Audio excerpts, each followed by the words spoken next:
嘉义市大溪里的边马卡排水，因为附近地区的生活垃圾水，也有农业排水拢排来到这，致使这水质甲环境是愈来愈歹。为了要改善这款的情形，嘉义市政府向环保署来争取经费，甲卡垃圾的所在做整理，变做是一个水环境的教育园区，和社区有一个结合环境教育加休闲的空间。邮局是民众遛小孩的好地方。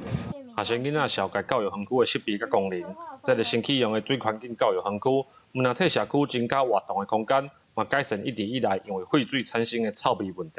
那我们不是只有把这个河川的水质把它改善了，其实这里头还包括我们把生态的保育把它找回来了。